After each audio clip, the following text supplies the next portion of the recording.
Hey, this is Steve in Dallas, Texas. It's Saturday morning, my friend, and you are listening to Light Talk. Well, good morning from me, too. This is Stan in Gainesville, Florida, and today we are discussing coming to America, opera tricks, and a guest on the phone, all on Light Talk. And this is David coming to you from the beautiful Belmont Shore neighborhood of Long Beach, California. And if you don't already know, you are listening to Light Talk, and we are the Lumen Brothers. Ah, yes.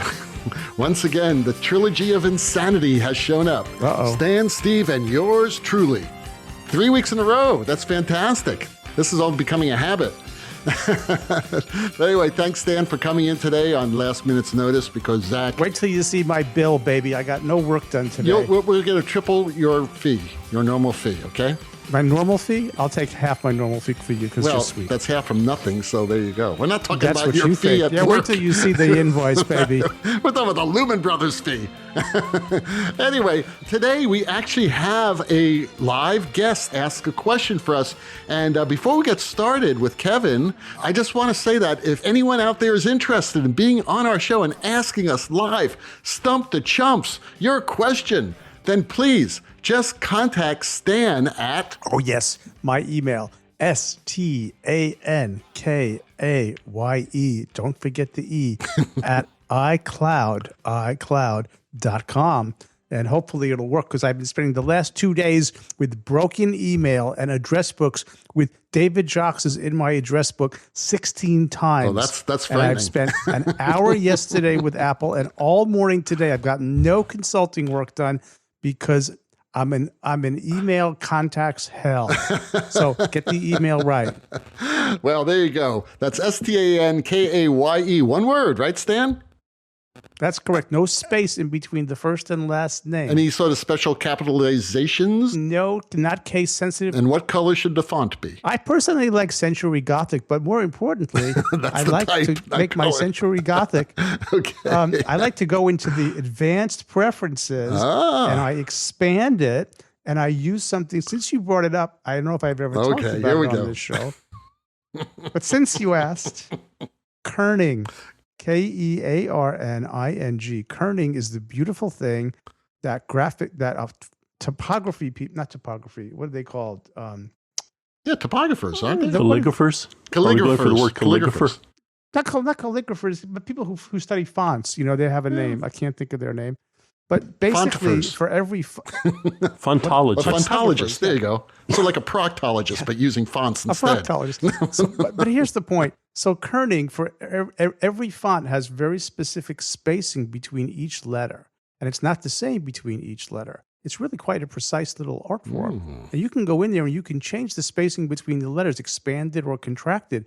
And so if you want people to be more relaxed when they read your stuff, use an expanded kerning, and it will slow people down and feel more relaxed. On the other hand, if you want to stress them out and make what you're saying hard to read, just go the other way and contract the kerning, Kearning. So I like Century Gothic with a 1.2 to 1.3 kerning expanded factor in my fonts. That is more information than I asked for, but that's all right. Thank you. Well, I actually asked for color. Do you want black? Do you want puce? Do you want like salmon? What colored font do you like? Color? Yes, color. That's the question I asked. But anyway, let's move on. Let's get on with the show. Moving on. Let's Thank get you on with so the much. show. Moving on. So today we have a special guest today, Kevin from Boston. He actually wrote us a question and said, hey, I would like to ask this on the show. So come on, Kevin. So Kevin, you have a question for Stan.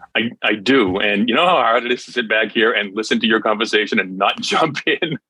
You can jump in. You're on now, do you have buddy. a favorite font too? Do you kern your font? Well, first of all, what part of Boston are you from? Are you close to the garage? No, I'm not from Boston. I'm from the North Shore. I'm way up near New Hampshire. All right. I want to say something. For someone in Boston, you have zero accent. You do not have a Boston accent. It took a lot of, electric shock therapy to work that out of my system so I can work more universally. Okay. There you go. It was tough, but we're it's going over to now. bring a little bit of car You're not talk related to on the show. Whitey Bulger, are you? All right. So on with your question, Kevin. Anyway, so I guess I'm one of those sort of midlife crisis types who took forever to realize what I wanted to do when I grow up. So in my 40s, I made a big change to begin working in theater production again. And for the past several years, I've worked primarily with high schools, which is sort of my wheelhouse. It's where I like to be at this point. Though having never really received any formal training in design, unless you consider 250 episodes of Light Talk formal, which I mean I do. Hey, that's quite a tolerance level. We'll call that formal. I would like a degree from this. Well, we may be informal, but we are cheap. So there you go. You're cheap. Not me.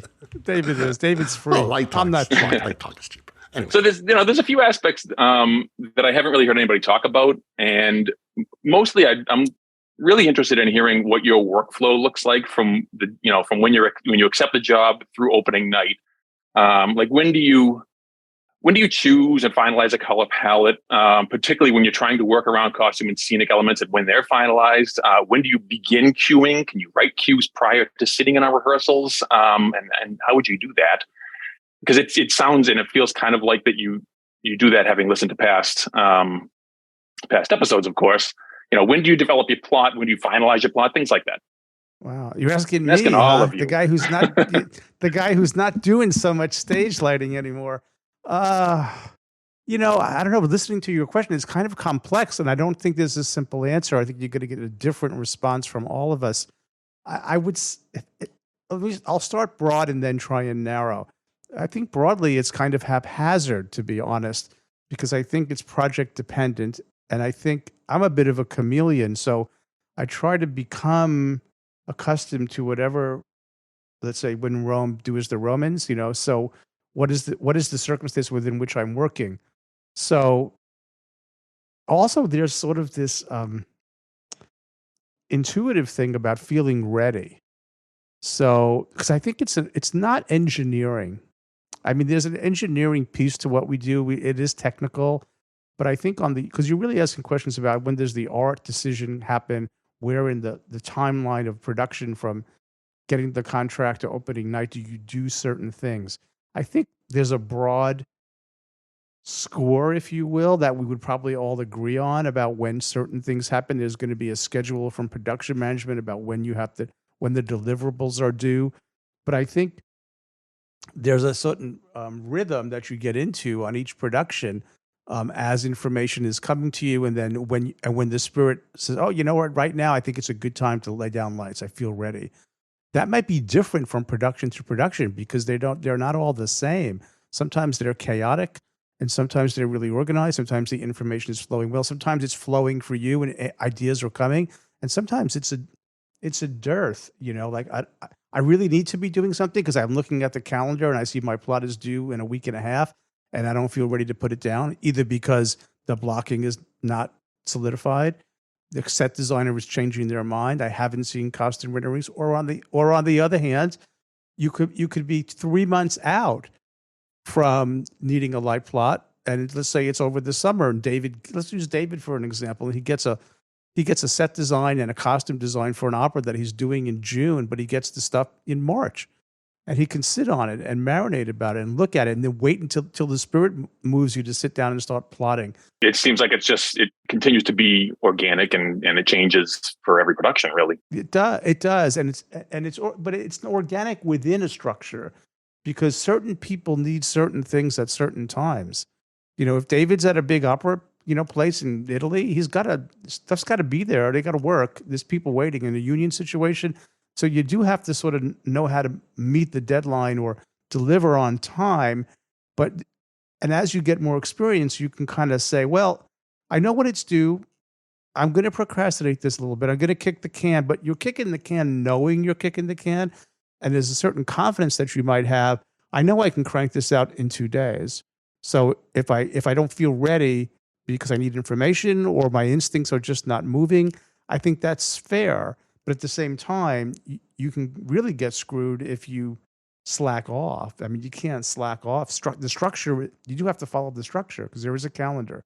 Yeah, and it's okay. And Stan really answered that really well. I don't know how much more I have to say, except the fact that every show you do from the time you're in school, usually all the way through times you're doing Broadway shows and huge operas and stuff like that, you will, in your contract, there will be delivery dates. They'll say, we expect you to have, the light plot done by this date, or the preliminary plot by this date, the final plot by that date. Load in will be this date. You'll have 20 hours to focus. You'll have, all that is on, schedule and usually in your contract. So you know what dates of residency you're going to be there, all that. Now, that being said,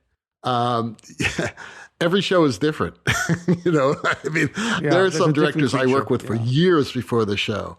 And even though we may have the set design and the costume designs done, the lighting doesn't have to be done when those set designs have to be done, because they still have to go out for bid. They have to go into the shop and all other stuff.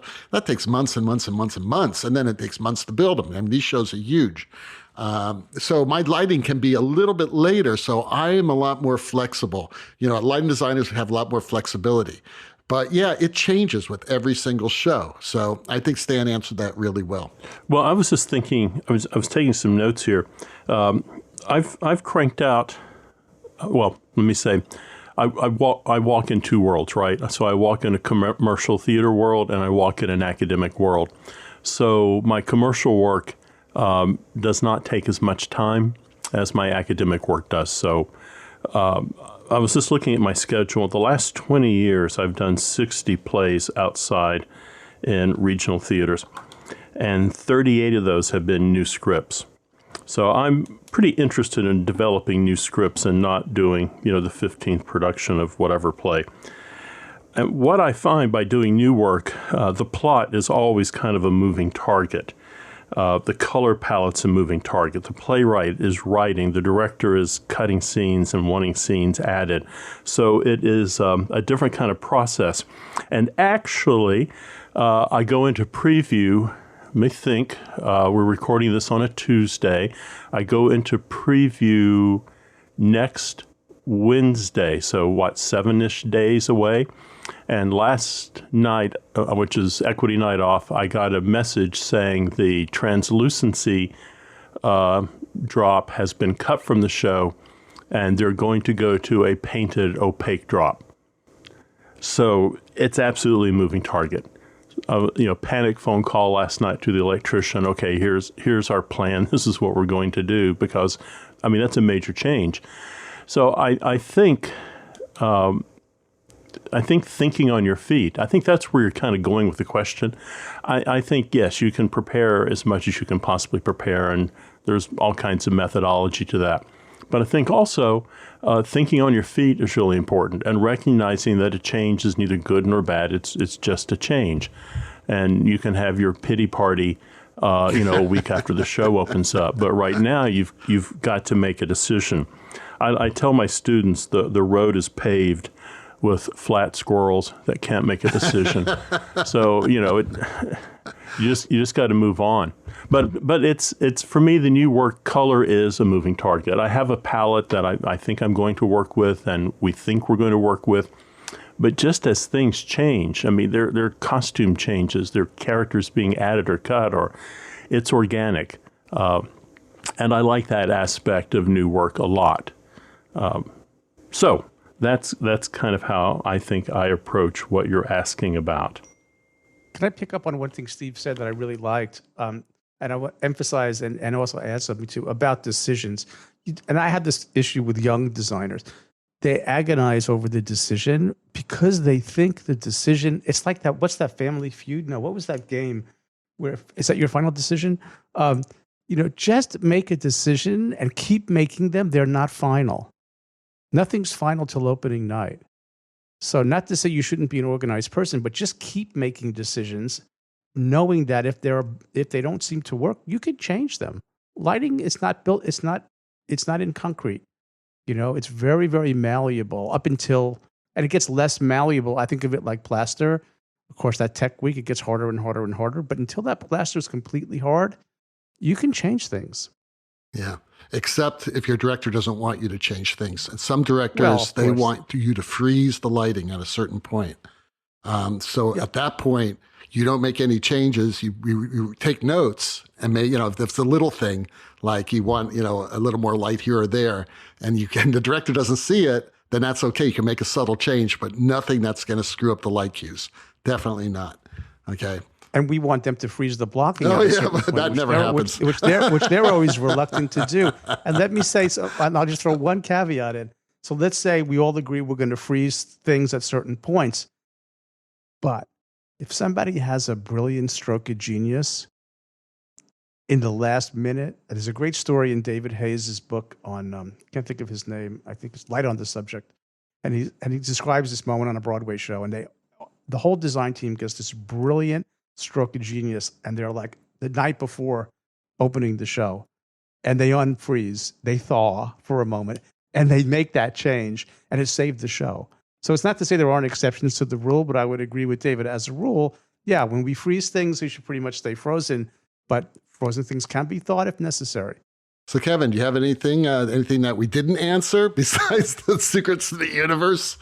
No, I think that was great. I really appreciate it. That's a lot of good information, except for the flat squirrel thing. I don't really understand that, but still. Well, that should be a flat armadillo in Steve's world. But thank you very much for being one of our listeners, and thanks for calling into the show today. Thank you. So, yeah, really, we're encouraging others to get up the gumption and come on in. So anyway, Kevin in Ohio asks, are there any special lighting tips whoa. I'm sorry, David. Hang on. We have another call in. What?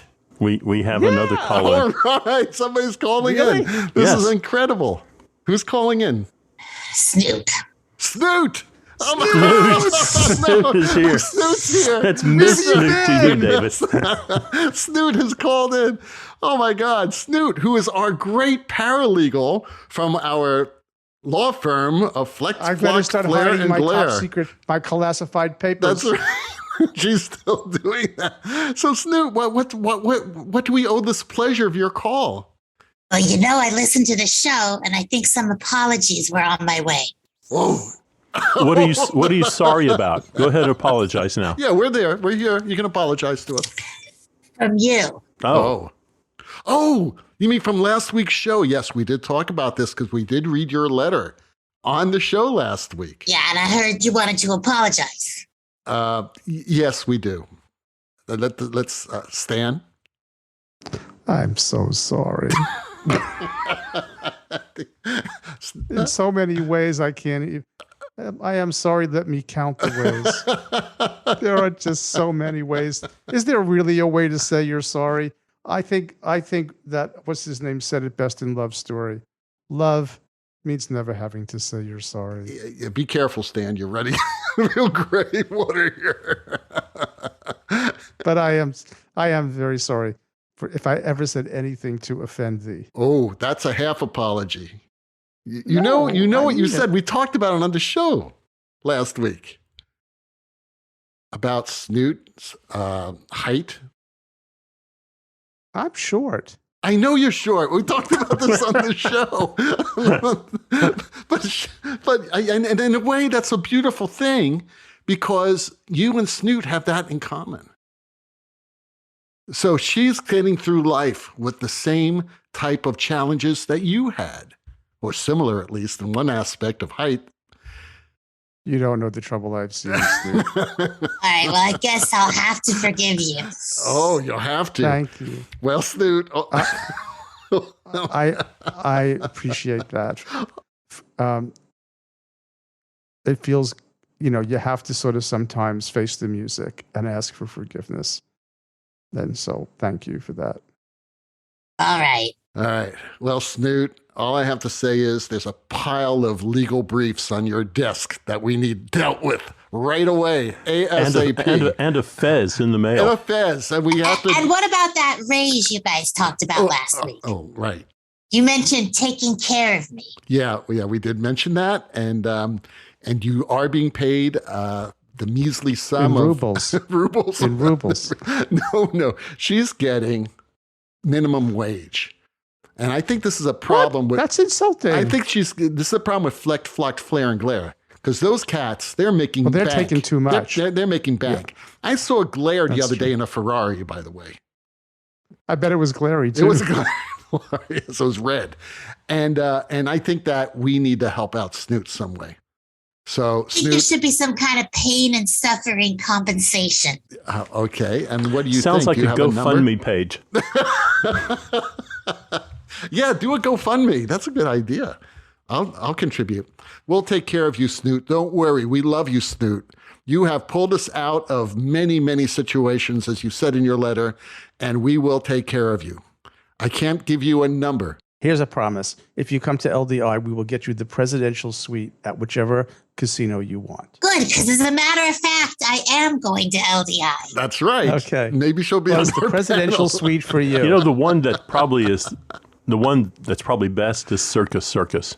I would go to Circus. $49.95 I think there's a wax presidential figure suite. of Frank Sinatra in there. I thought that the one at the Stratosphere is better, but that's it can be Circus at that. We'll take care of you, Snoot. Just send your bill to Stan K. At iCloud.com. care of Light Talk Central, 1250 Alligator Way, Gainesville, Florida. And that's in our And make sure you use Century Gothic. Century Gothic. Thanks, Snoot, for being on the show today. It was Thank you, great. See you in Snoot. Vegas. See you in See you in Vegas, Vegas. See ya. I will be there, baby. Who are you calling baby? Oops, I said baby. I should have said baby. Oh, God. Oh, no. Okay. But now you're in trouble. See you later. Wow. Do you believe that? Snoot called into the show. Man. This show is getting out of hand, but okay. And she just hung up. She wasn't know she hung interested up. in the She's rest of the pissed. recording. I don't think She's got she's stuff to do. Yeah, well, she has those briefs. We're trying to trademark the Light Talk Fez, by the way. And there's a lot involved when you trademark things. And I'm glad, Stan, you didn't mention to her about the trademark issue. Thank you very much. That was a big bad Well, I'm not going to dig the hole any deeper than I'm in. I thought you did great, Stan. That was wonderful. That was beautiful. I was crying. I have a tear. I definitely have a tear. All right, let's move on with the show. Kevin in Ohio asks, are there any special lighting tips for lighting an opera? I know in musicals it is common to use a button, or in rock and roll, haze and shins are vital in dance. Any secrets to opera? Well, okay. This one's for you, David. There's a secret, but I'm not going to tell you. There's no secrets. I guess the biggest secret is follow the music. The music tells the story in the opera, and it's like following the script in a play, and you follow the music. I must say, though, by categorizing lighting techniques to different genres, I don't believe in. I don't believe that, shins, in dance, you must have shins. I've done dance with no shins. Right? Didn't call for shins. So you're not going to use shins. If I didn't want to use that angle, I didn't put it on the plot. A lot of times I use shins for plays. I use them in opera. So there's no like magic lighting position or technique that is, typical for a certain genre. And the same thing is true for opera. So special lighting tips, all I can say is follow the music. How about you guys? You have anything? I do, but not for me. I've been setting up some of my sabbatical work, and I was, confirming with our good friends, Jeff Ravitz and Mark Brickman, who are in California, to have some time together. And I went, and Mark did a new website, and on his website, he has an artist statement that I really liked. And he said, he heard a story when somebody was thinking about hiring him, and the person wrote on a piece of paper next to his name, risk, right? And taking risks. And then the other thing that he wrote was that he became known for, I guess, was what if?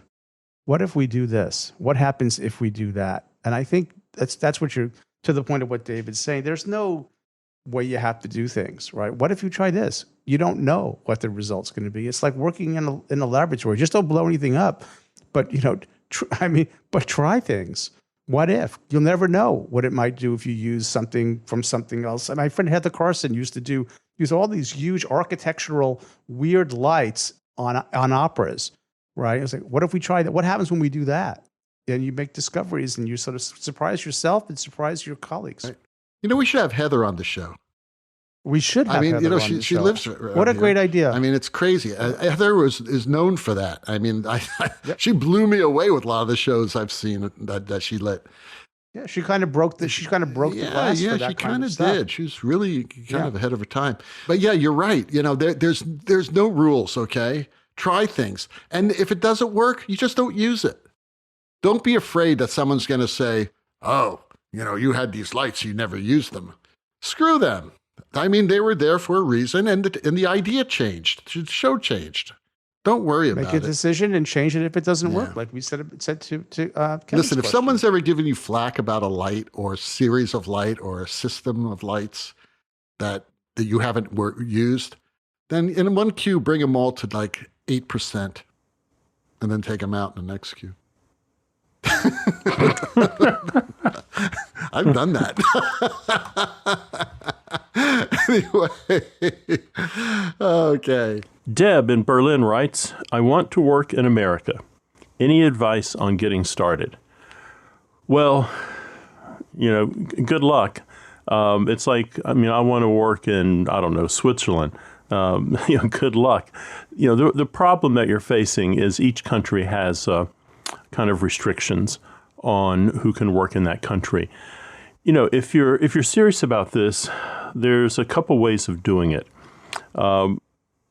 One way is to find yourself a company in Germany that's going to tour America. And you come here and you start to meet some people. Once that is done, I think you take a look at applying for a job here. The first thing you have to do to apply for a job in America is build yourself an American-style resume and a cover letter. So take a look at how we kind of build resumes. Your cover letter is a letter of interest, and you start contacting entertainment organizations in the United States. What will happen is what we're really talking about is a sponsorship. So if you write, Alabama Shakespeare Festival, and you convince them that you're someone who should come in and do a show for them, then if they sponsor you, it's not that difficult to get into the country to do a show. Another way of doing it is check with the American Embassy there in Berlin and see if you can find yourself a temporary visa. And there are probably a half a dozen different types of temporary visas, and that allows you into the country to start looking for work. That doesn't mean you can stay the rest of your life, but you can get in here and take a look at some different theaters to work with. And then finally, the other thing that if you're going to be here for a while, what you need is a green card. Again, a green card is a document that allows a foreign national to live and work in the United States permanently. There's a couple other methods, but a sponsorship is probably the way you want to work your way in. Maybe there is a director from the United States who's working in the theater you're working in, and you convince he or she that you are the go-to lighting designer for their next production in, Chicago. And that can go a long way to finding you a sponsorship to come over and work on a temporary basis. So I think the first step is people. You contact people who are here that that you've worked with, and then you go by the American Embassy and you start asking questions there about the legal way to come into the country. What do you guys think? Well, I think the sponsorship is the way of doing it, and that's the way that it's always done. If a Broadway producer wants you to work in the United States, you will be working in the United States. Unless you're like a Russian agent, or something like that. You will be working in the United States. When I do a show in Europe, usually, if it's in Italy or Spain or whatever, I need a letter of invitation from the company to the embassy, basically saying, we would like this man to have a visa to work for our company. Never, ever, by the way, and this is really important, some companies will say, well, just come over on a tourist visa. They'll never know. We'll pay you under the table. Never do that. Don't do that. That's nothing but trouble. Nothing but trouble. Do it the right way. Like, even when I work in Canada, I just had to send my passport to the Canadian government so that they can give me a new tax number.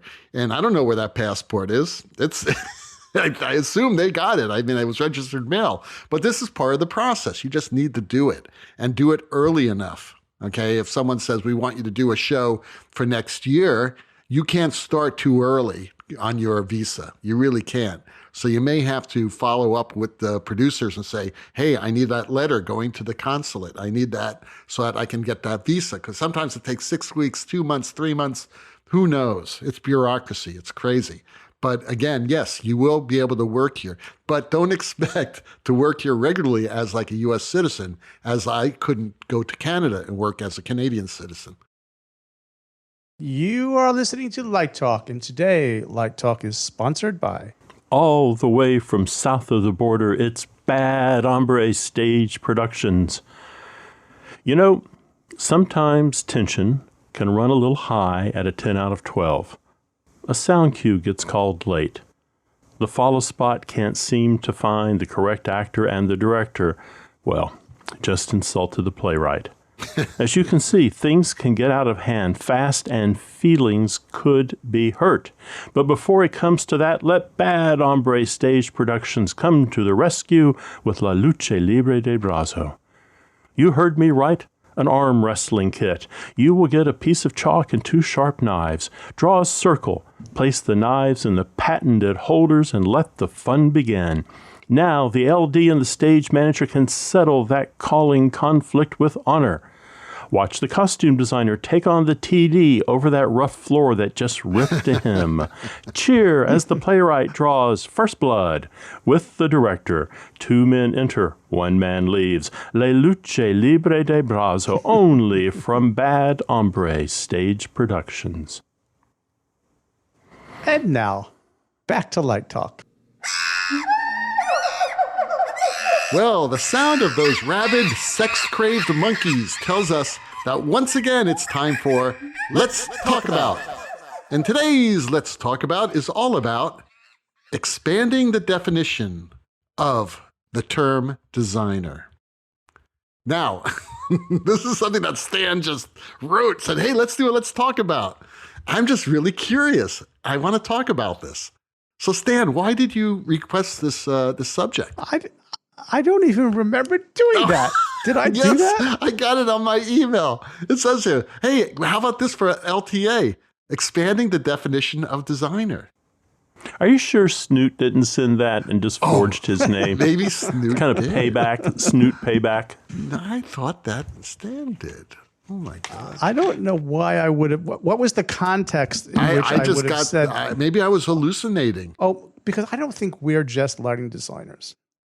Okay. Maybe that's what I was thinking. I think that's what we're thinking about. let me throw this against the wall and see what happens. I think that and maybe we're sort of, in some ways, we have allowed ourselves to be, because we came later. There was set design, and then there was costume design, and then there was, then in 1970, lighting design became a thing. Electricity came later. Man-made light came later. So we think of ourselves maybe a bit pigeonholed. And I was thinking about some of the work that I'm doing these days, and I'm having a contribution in design areas where I'm not necessarily trained, but I don't want to call myself just a lighting designer anymore. When someone asks me, what do? I think I'm more comfortable now saying I'm a designer in a broad sense. That's what I spent my life doing, working with other designers. And lighting is just one specialty. Not that I'm saying I'm going to go out and design costumes tomorrow. I'm not, but I'm working in a world where my design sensibilities are welcomed, and it's not just in lighting. And then let me just throw that out there. No, that's what I thought it would be. I mean, I consider myself a stage designer, not necessarily a lighting designer or set designer.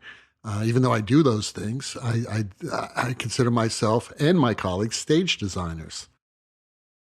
But designer is a much broader kind of thing and I think maybe it creates in the mind a sense of fluidity that, especially for young people, rather than say to them, I'm a designer and I'm going to, you could be designing fonts. You can, there are a lot of things that are design, and actually topography is a really fascinating field. I was talking to somebody today, my Apple expert, who super advisor, about Steve Jobs, who fell in love with calligraphy, and that led to the Mac because he wanted printers that could do beautiful fonts, not just dot matrix. And so Was Steve Jobs a designer? Yeah, he was. Right. That was what made Apple. So I think it just expands our kind of definition of ourselves if we think of ourselves as designers. Yeah, but it's not a universal expansion where, I'm not a network designer, and I'm certainly, right, or a submarine designer for that matter, a ship either, designer, right? but a stage designer, right, or a live entertainment designer, or a who knows? But you're right. I get it. Right, and that's the thing. With the union, they have all these categories. Your lighting designer, your set designer, your projection designer, and that's necessary for designer, commerce. Yeah, and then you could be all categories, or you even could be like I am, set designer and lighting designer, or whatever. It's crazy. I just think we are all designers, and we're all part of the production team, which is a group of designers, musicians, and everyone else. So yeah. I mean, for the purposes of commerce and sort of, you need those definitions and categories. Yeah. But in terms of self-identification, what I was thinking of is I think of myself now more as a designer than even just a stage designer, because I'm not even doing that anymore. Yeah. So Steve, what do you think of yourself as? A visual artist. There you go. I like that. That's how I think of myself. That's even better. The hell with designers, we're visual artists. That's great. I love it. Yeah. That's a broader definition. Yeah. Yeah. I mean, how do you promote that?